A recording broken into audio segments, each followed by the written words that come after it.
গ্রামের মানুষের ছোট বড় সকলের হক এক শুয়ারের বাচ্চা মারা গেছে। ওই শুয়ারের বাচ্চার জন্য আমরা না বলছি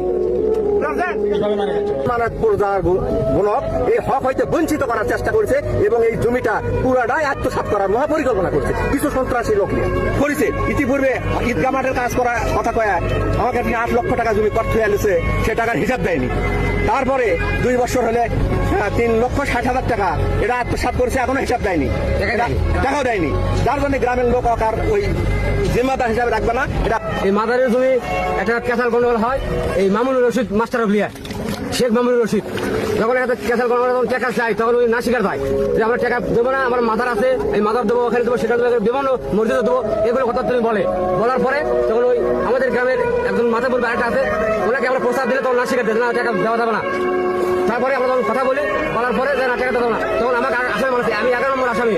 13 বিঘা জমি, 14 বিঘা জমি মুসলিম প্রজাবর্গের, সেই মানুষ গড়ার কারিগর, একটা স্কুলের শিক্ষক, সবাই তাকে সম্মান করে, এই দায়িত্ব তাকে দেওয়া হয়।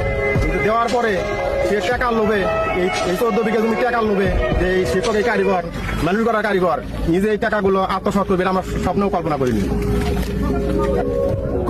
গত কয়েক বছর আগে প্রায় শেষ পর্যায়ে আসে এতে বাড়ি হচ্ছে এতে মামুন আলম বাবা নামে সিএস রেকর্ড তৈরি হয়।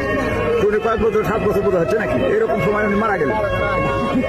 মানে ব্রিটিশ সরকার যখন জমিদারি উৎখাত করে, জমিদাররা যাওয়ার সময় এই জমিটা দেওয়া গেছিল এই গ্রামের মুসলিম প্রজাবর্গের, যে তারা তো চলে যাচ্ছে, তাদের ঘরের মাঠ ফেরাতে জন্য ভবিষ্যতে যাতে এই গ্রামের মানুষ এই টাকাটা বন্টন করে মিলাদ মাহফিল করে খেতে পারে, তাদের জন্য একটু গ্রামবাসীর জন্য সারা বছরে একবার দোয়া করতে পারে।